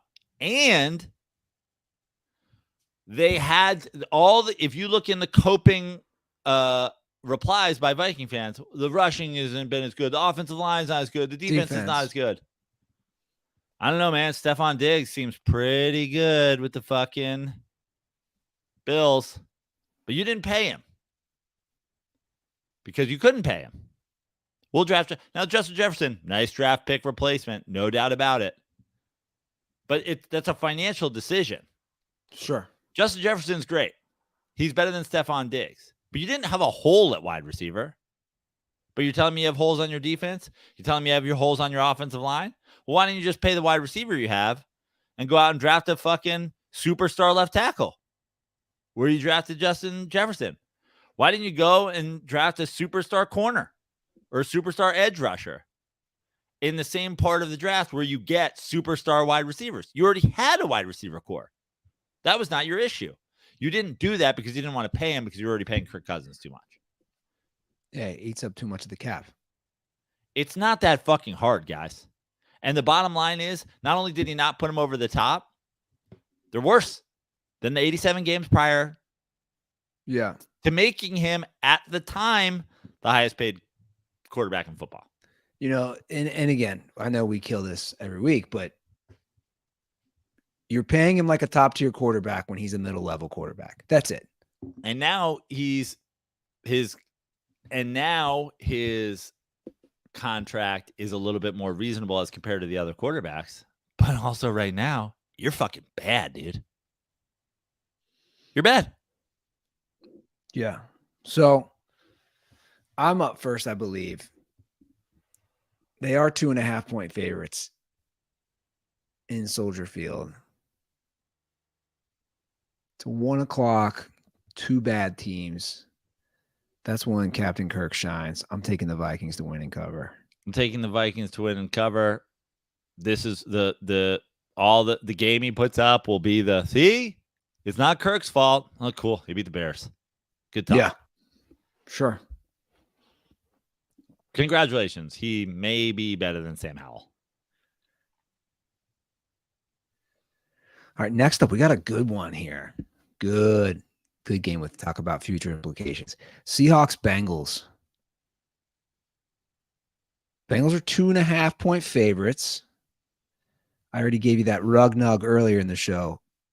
Pete Carroll, 16-8 against the spread, coming off a bye when he's going west to east. So he usually comes prepared. Now, we talk a lot about fan bases and delusions. Everybody in Cincinnati thinks it's figured out. It's figured out. Joe Burrow looks great in practice. Yeah. Looked great against the Cardinals, and he did look good. But everybody here, why were we panicking? Oh, my God. Isn't that hilarious? Last week, we all wanted Zach Taylor fired. Now we don't. We're the same record we had last year. So they're drinking the Kool-Aid hard in Cincinnati after one win against. Dude, the Cardinals are good, man. No, the Cardinals are trash, guys. The Cardinals suck. They've been in games. They beat the shit out of the Cowboys, but we learned the Cowboys were obviously overrated too. The Cardinals are not shit. I put not much into last week's win. By the way, this is a real long way for Andy to tell you he's picking the Bengals. It's a real roundabout. This guy's there's a lot of twists and turns to this river. This is the fucking Amazon creeping through the fucking. You're up first for the record. I'm gonna take the Seahawks because I think the rug nug you gave me, but also I think that the Bengals can win this game. I almost think the Bengals will win this game. And normally, if it's 2.5 and I think the Bengals are going to win, I'm going to take them to cover. But I just think that this has a really close game written all over it. And I could see it going either way. But I could also see a McPherson kick, 22-20 win, 26-24.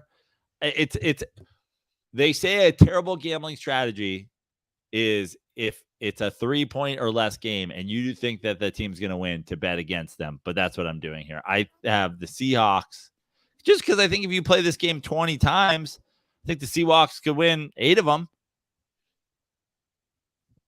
So I've gone back and forth on this game. And maybe my bias now is wanting to see a fan base upset. All week I kept thinking I'm going to take the Bengals. But I've changed course probably literally in the last 24 hours. I'm taking Seattle. I think Seattle wins this game. And I think the Bengals fall 2-4. And then they have a bye, and then they have San Francisco. And I believe after the bye, they have the Bills. I just think look. They played a pretty good game last week overall, but I see glaring holes still on both sides of the ball. Pete Carroll's going to scheme some defense, man. Yeah, that's what I'm saying. You know, and I'll say this: if you fall 2-4, well, with those teams coming up, that's what I'm saying. That's what I said about the Giants against this same Seattle team. I said you can't do that before you play the Bills and before you play the Dolphins. You know. And so I don't know. I mean, I think it's gonna be a hell of a game. And look, would I be shocked if, like, let's say this Burrow just tears it up? No, because he's fucking Burrow and he looked good last week. But, like, I don't know. I just think, I don't know. You know how you feel like an atmosphere? I just feel it. This, like, oh yeah, we're fucking, dude. Bengals fans think they're just gonna rip off like 8 wins in a row like last year in the end of the regular season. You're not that guy, pal. And I'm on my thing, right? Of just like the fan bases who drink the Kool-Aid. I like to see them undermined. All right, we're both taking the Seahawks. Moving right along, Niners, Browns. Jesus, this spread literally moved since I looked at it 5 minutes ago. Okay, so Niners, Browns, it's in San Francisco. I wonder if that means Deshaun Watson is not playing again.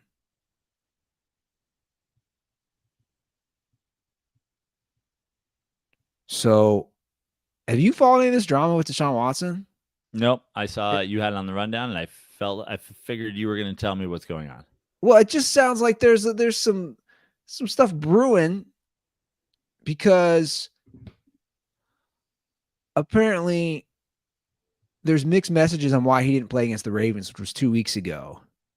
The team called it a collective decision. Head coach Kevin Stefanski said Watson had been medically cleared, but Deshaun Watson himself decided not to play. Now, their GM later said, no, it was a player. Who started that game? Who's their backup? Not Deshaun Kaiser. Who is their backup? It was... I got it. Ravens, Browns, 28-3. Thompson Robinson?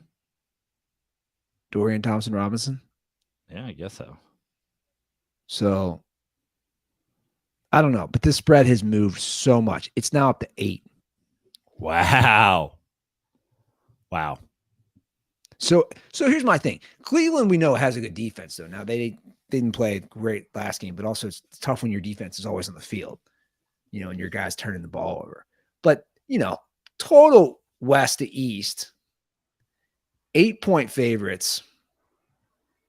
It's a big spread, man. Don't care. I think there's something going on with this Deshaun. Now, I'm going to hate this pick if Deshaun Watson plays. Well, listen, if Deshaun Watson plays, it's not an 8-point spread. That's why it's 8 right now. I think it didn't open at like 3 or 3.5? I thought it opened at like 4.5 to 5. Okay. I mean, I'm taking the Niners.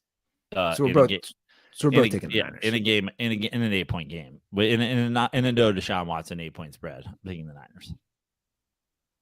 All right, so we're both taking the Niners. Weird because, I mean, obviously this whole Deshaun, but if you look at the Niners schedule early in the year and you think about this team having a Deshaun Watson, you're like, ooh, that could be a sneaky L. Yeah, for sure. 100%. Not if they can't get off the field. No. I am enjoying this Niners Cowboys drama post game. I don't know why Well, just like Micah Parsons being like, basically like, we'll see you in the playoffs. Like, motherfucker, you got your ass kicked. I mean, you guys can make the playoffs. Like, and how they were offended that George Kittle had the fuck Dallas shirt. Yeah. Literally I think the first time I ever saw the word fuck in print was in the Giants Stadium parking lot, the Meadowlands. Fuck Dallas shirts. I mean, that's a tale as old as time. I think I think there's a sketchy con man t-shirt guy in every town who's sitting on a box of fuck Dallas t-shirts just ready to fucking sell them. Yeah. You don't even have to be, it's not a division rival. It doesn't even have to be San Francisco. You go to fucking Cincinnati on any given day. There's some guy like, get your fuck Dallas t-shirts. Yeah, everybody hates the Cowboys. 2 for $30. All right, next up, Panthers Fins. I got Netflix and chili shirts. I got fuck Dallas shirts. And I'm stuck in the 1930s. I'm an old-timey Associated Press reporter. I printed these shirts in a printing press. And they've been selling like hotcakes ever since. Hotcakes, by the way, are what we used to call pancakes. Pancakes used to sell a lot. I got a big deal today. Get you a fuck Dallas shirt and a cheese coney. I'm the first guy ever printed fuck on a shirt. We used to say screw Dallas. I said, why not just say fuck? They said, you're going to get arrested like Lenny Bruce. My wife divorced me, took the kids. I don't care. I make a pretty penny on the sidewalks here in Cincinnati. I made a t-shirt that said, fuck Deborah too. And fuck Theodore. I don't care about him anymore. Yeah. He wasn't my kid anyway. Okay. Miami is at home against the Panthers. They're 13.5-point favorites. I don't know if you saw this thing. I put it in the rundown real quick. Ian Rappaport said that this morning that they're scaling back what they have for Bryce Young. There's to simplify things. Cutting down the verbiage is what he said. They talk about how the other rookies, they just call the play and snap the ball. Now, I can't verify that. Like, I don't know if they're, but with Bryce Young, it's too much going on for him. So he's getting a little overwhelmed. We see it's pretty rough. 13.5 is big. Is it me or you? Did you take Niners first or did I? You took Niners first. So okay. I got to go. I'll take the Dolphins. That offense. They're just going to run the ball down your throat. Yeah, I'm taking the Dolphins too. Took them last week. I don't know. I just don't see them put up more than 13 points. I think the Dolphins could put up a shit ton of points. All right, Colts Jags. Nice little early AFC South game in Jacksonville.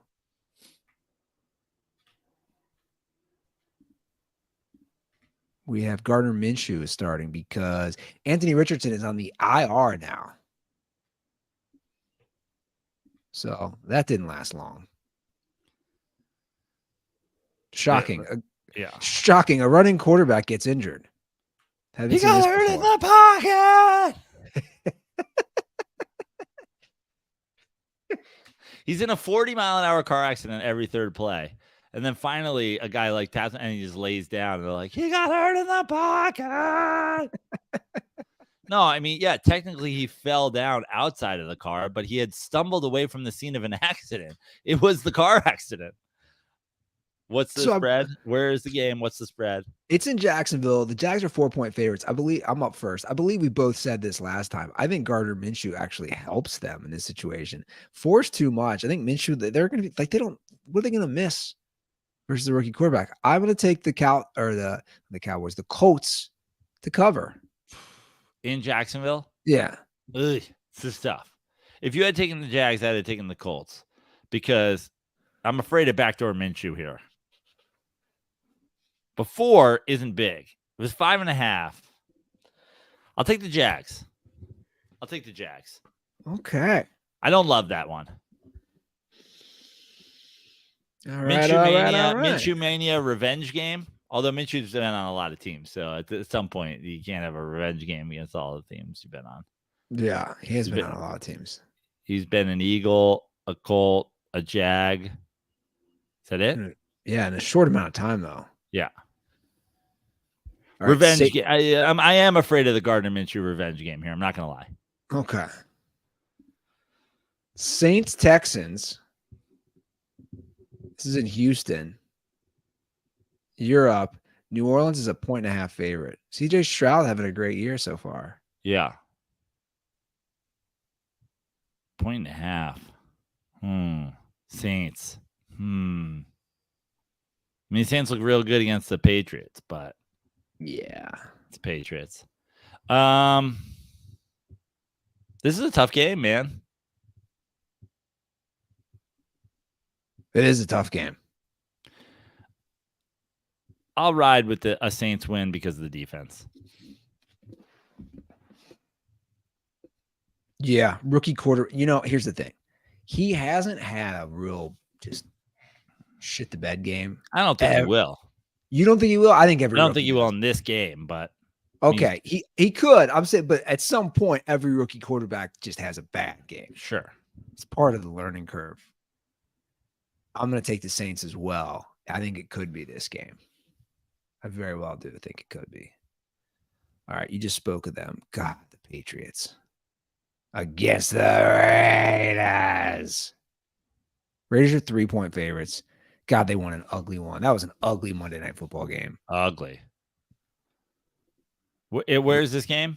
It's in Las Vegas. Raiders are 3-point favorites. I'm up first. You know what? I just can't in good conscience take the Patriots. And I might lose this one, but again, from what I've seen, I just can't. I can't take them, man. A little Josh McDaniel. I know. That's the real factor, right? Versus Bill Belichick. That's the real factor. Jimmy G versus old team. This is tough.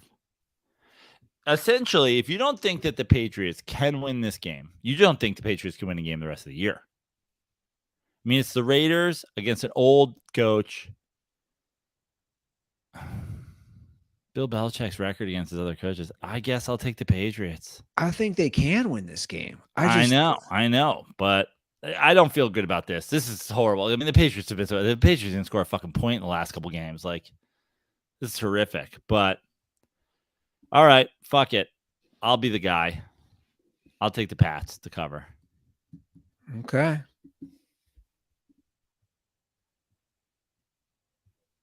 You think there's any chance they fire Belichick?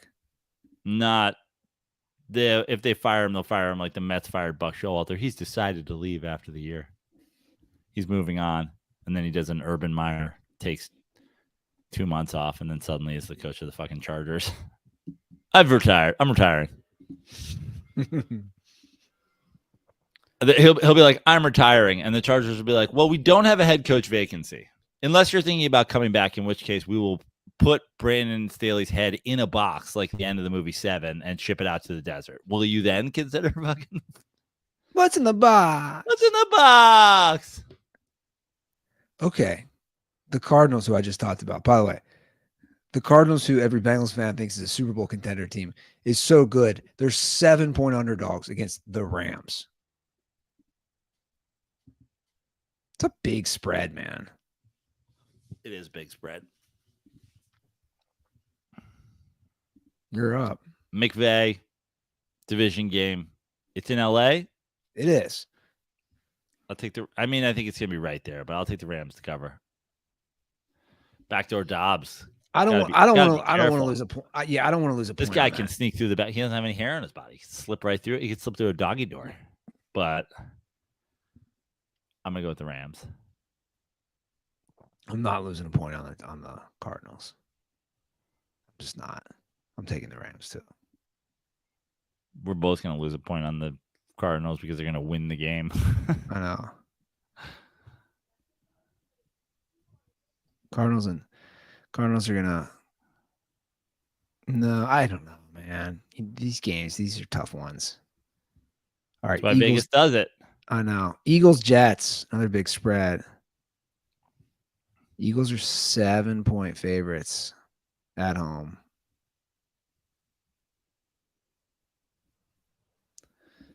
So I know Eagles fans are upset, but just in general that like we were dismissive. I saw that we were dismissive of them. Well, my thing is they're not playing as good as they were to start last year. That's all I'm saying, guys. No one's dismissive. They're 5-0. Like they're one of the best teams in the NFL. I'm not dismissive, but like this is another game. I feel like their offense has not. Am I missing something or am I wrong here? I feel like their offense has not been clicking as well as it was last year. 7's a lot. Like Robert Saleh, I would think would have a decent game plan.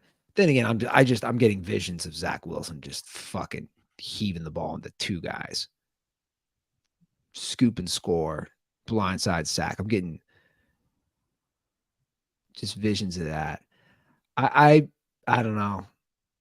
I'm gonna go with the Eagles. I don't like it, but I also don't trust Zach Wilson and the Jets. There is a little bit. Listen, the Eagles defense, you said the offense, but I think the Eagles defense isn't what they were last year. I don't think that they have the game wrecking ability that they did. That being said, they still do have fucking guys who wreck games. I mean, Jalen Carter, great. Again, very Philly of them to just be like, is there somebody in the first round that has criminal history that we could draft that can potentially fault us? Yes, there is. They're like, did he murder dogs? No, it's not that bad. They're like, great. Then we don't even need to know what he did. So they still have game wreckers. I don't know, man. I'm with you though. They just haven't looked as good. I don't like the Jets. I don't think that the Jets are a good football team with Zach Wilson. I almost feel though that there is a little bit of this. You talked about the Bryce Young thing. It feels like they've kind of figured out a way maybe to like manage Zach Wilson being terrible. He hasn't looked fucking terrible. He looked terrible, like for his entire career until a couple weeks ago. I don't want. It's hard to say he's figured some things out because he's beaten some fucking bad football teams, or played a close game against some teams. But that being said, I don't know. Something about all that green and the fact that no one's traveling far and the fact that it's 7. I'll take the Jets to cover. I knew you were going to do that. I don't like this one. All right, Lions. And by the way, the Jets could lose by 21, and I wouldn't be shocked at all. And then, if I'm sleeping in an IKEA because I bet against the Eagles with Zach Wilson at quarterback, I'll feel like a real piece of shit. But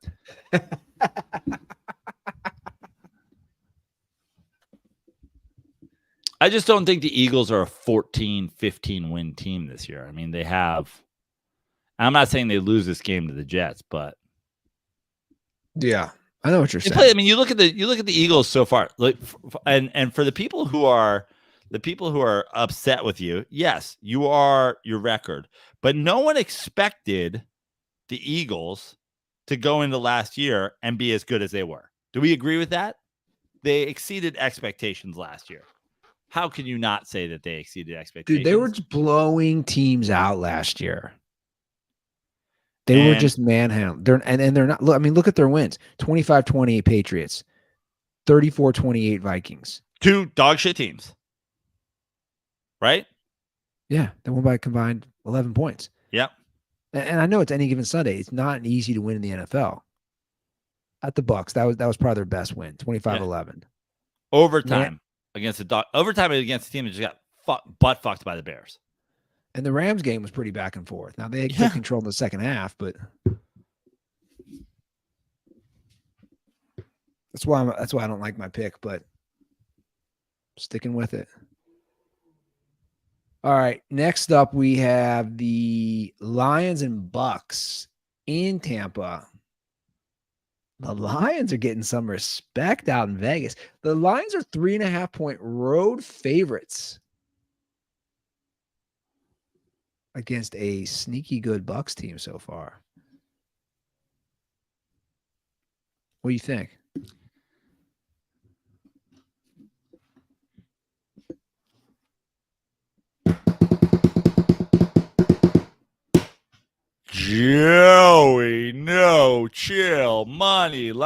line pick of the week. I think the Bucs win the game. I don't give a fuck about Lions fans at this point anymore. Now that I don't go on Reddit, I don't even need to see you losers. So that's fine with me. I'm barely on X anymore. Honestly, I'd rather read about Hamas than read about the fucking Lions at this point. I don't give a shit. I'm barely on fucking Twitter. I'm barely on X. I don't go on Reddit anymore. I don't give a fuck about you guys. The bottom line is the Lions are playing good football. No doubt about that. And the Bucs, I think, were better early than they should be. And I don't think that the Bucs are a good football team per se, but it feels like the Lions have won some games where you're like, oh man, that'll be a close game. Like they murdered the Packers. Yeah. I thought the Lions could. I might have predicted the Lions lose that game, but I thought for sure it'd be a close game. Feels like this is the new Lions, right? It's a trap game. 4-2. They're still great. Everybody's like, no worries about Lions. And by the way, saying you know what that you're saying the Bucs are gonna start 4-1. Think about what you're saying. You're saying the Bucs with Baker Mayfield are gonna start 4-1 and finish 7-10. I'm taking the Bucs to cover. I don't know if they're going to win. That half point hook, man. 3.5. Backdoor Baker. Yeah. Backdoor Baker. All right, your Giants again. I get to see them on primetime again. Well, I don't know. And you know what? Why are we doing this? This is a whole other thing. Why are we doing this?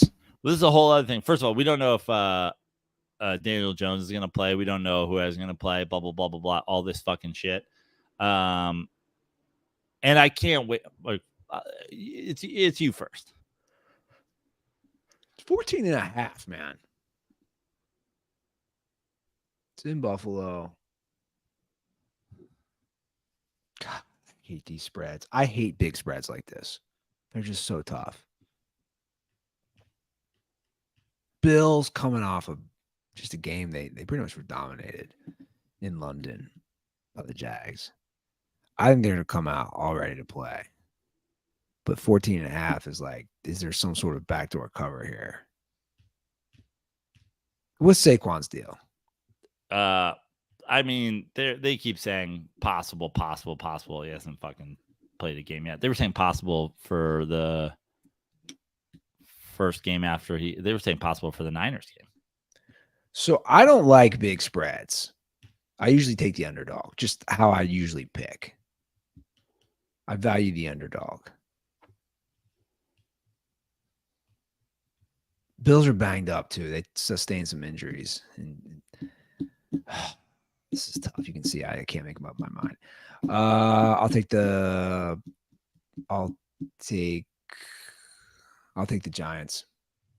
I'm also going to take the Giants. I think Tyrod Taylor could potentially play. I can see it now. I can see it being like sloppy fucking ball control game. Dable knows their offense because he's fucking, Ken Dorsey's his guy. The Giants play it close, still lose for sure. For sure lose this game. Giants lose this game probably by 10, but maybe not by 14.5. And then everybody talks like, is Tyrod Taylor the Ewing theory? Should we be playing Tyrod Taylor the whole time? Well, Tyrod Taylor hasn't been hit by a truck 6 times for a week for the last 6 weeks. Tyrod Taylor's not a crash test dummy riding shotgun in Dale Earnhardt's car. So yeah, like Tyrod Taylor not seeing ghosts or small birds flying around his head. Yeah, maybe he will play better, but I can just see the narrative now of should this be Tyrod Taylor's team? Can't wait for it. Can't wait for ludicrous Giants fans to say that because we lose only to the Bills by like 11. All right, so we're both going to take the Giants. Monday night. By the way, did you see? Can we just do another? Did you see the other stat? I think you'd like this since you enjoyed the Kirk Cousins stat and the coping underneath this one. But I think you'll enjoy it nonetheless. In 59 career games, Daniel Jones has been sacked 177 times. Damn. In comparisons, one of the reasons Andrew Luck retired early was due to injuries from the beating he took. Luck was sacked 3 less, 174 times in 27 more games, 86 games. Dead man walking out there, man. I'm not listen, I said of Daniel Jones in not in the last game, not in the Dolphins game where he sustained a neck injury because one of his offensive linemen grabbed one of their defensive players and slingshotted him into Daniel Jones and was like, I feel like you might actually hurt him if I throw you at him. Before that, I was critical of Daniel Jones in the Seahawks game where the Giants were sacked 11 times. Still critical of him. No doubt about it. Obviously, sacked way too much. But what I don't think can happen is I don't think, you in year 5, you can really let that fuck with you too much mentally. Yeah, your offense line is a debacle and it's bad. So a lot of those, I think, in a game where you're sacked 8 times, being like, oh, well, 3 of them were on Daniel Jones. Like, okay, fine. I understand we can criticize him for that. But that being said, that stat is fucking ludicrous. Andrew Luck was like, I'm walking away from a game of football. He's been sacked fucking 3 less times in 30 more games. They're going to sack Daniel Jones so much, he's going to be speaking like Andrew Luck by the end of it. My neck's fucked. I'm a vocal cords. I talk like this now. You got a fucking dart in your neck. That's what Kyle Aronofsky fucking DM'd me. He was like, I have no idea why I said he's got a dart in his neck. He's like, I was hammered. I was like, good for you, bro. No one understood it.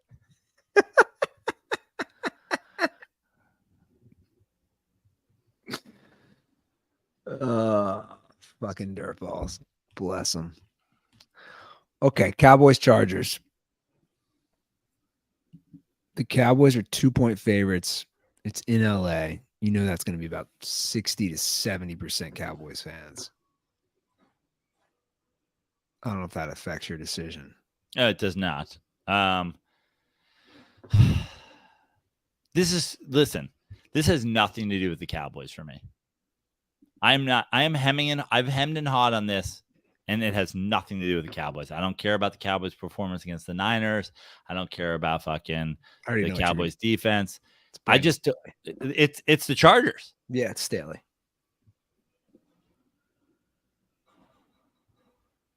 I'm going to take the Chargers to win the game.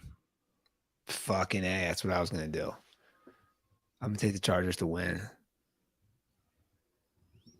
But I'm sure we're going to lose. Staley, it's going to be 10 minutes to go in the first quarter. And then it's going to be like 4th and 2 from their own 22. And Staley's going to go for it. Herbert's going to get blown up, fumble. Parsons going to walk in the end zone. And he's like, the analytics told me. He's like, what kind of computer are you working with? He's like, it's a speak and spell. Do you remember speak and spell? It's a Teddy Ruxpin. So he went to Dayton. Who's that? Brandon Staley. Did you know Dayton? He went to Dayton for college. My buddy's wife the other day was like, oh, my friend is like, I kept my mouth shut. Actually, I didn't. It was one of those, I was like. What'd she say? My friend is the coach of the Chargers? It was like, I think it was like her friend, she knows Staley, but like her friend, she went to Dayton too. Her friend like knows him real well, like her friends. And I was like, I don't know if I really you want to sit in front of me because like I have strong opinions about him. Like he ain't a good coach. I mean, I don't know what, like, again, I don't know what goes through his head during these games.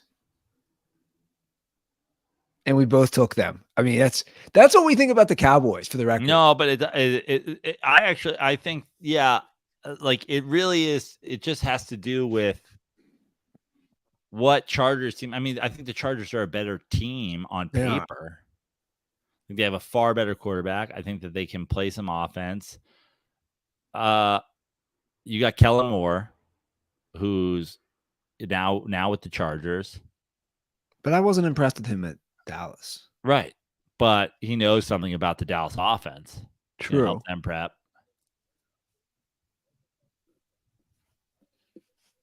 But we get burned. We don't get burned. Listen, here's what I think. This game's 26-22 or some shit like that. And it's just like, is it Dallas or does Staley fuck it up? I don't think this is going to be a shootout. Give me the under. How many salted McRiddles does Jerry Jones eat during the game? Jerry Jones is excited because he makes money on this game either way. Like he owns the concessions. He owns the concessions. He owns Legends concessions at SoFi. Yeah. He's already put in an order. He goes, "Can you guys make a McGriddle?" They're like, "Well, you can just go to McDonald's." No, I want a homemade McGriddle. Can you guys extra salt? Extra salt. You got any flight attendants that'll be working American Airlines? Just Jerry Jones just does a Jimmy Buffett impression every time he gets a McGriddle. Salt, salt, salt. Some people say my cholesterol is to blame. It's a dude like that. But I know. Bum, bum, bum, bum, bum. It's my fucking bastard daughter's fault. How's a dude like that live so long? You know, I'm just gonna say it. Only the good die young, Andy. Only the good die young. I see a guy like that. I'm like, how are you alive and my fucking dad's dead? Fuck you, Jerry Jones. Yeah. You know, like I see him on the sideline. Like, fuck you, dude. What are you doing? You piece of shit. I'm all in on the Chargers. Let's go. I'll be wearing my Chargers. We're gonna watch fucking. We're sadly, because of Brandon Staley going for it on his own one down up 2 with fucking 8 seconds to go in the game. He's like, I'm gonna ice this game. You're like, bro, are you drunk? We're gonna watch Jerry Jones smiling, shaking hands on his thing with a McGriddle wrapper like it's a pocket square sticking out of his fucking jacket. As he's high-fiving all those douchebag Jones crew. Every time they show the Jones crew. Does he have a yellow pocket square with writing on it? No, that's a McGriddle wrapper. Every time they show the Jones, could there be a more punchable crew than the Jones crew every time they show them in the owner's suite? No, absolutely not. Like, definitely most punchable crew from him to his kids to his grandkids. Chris Christie, Jason Aldean, fucking the Arby's cowboy. Like, he's fucking, you're just like, who is that? Who is in that box? He's just got Grimace sitting there with a fucking tray full of McGriddles. They're like, is that Grimace in Jerry Jones's box? Actually, that's Chris Christie, but he's wearing a purple polo shirt. Okay, that's our picks. Is the Chargers Cowboys that Monday night? Yeah. Oh, wow. You should go. Game to go to, yeah. If I had my Chargers season tickets, I should text Tug and see what he's up to. Did you see the NFL's cracking down on this? Did you see this? What?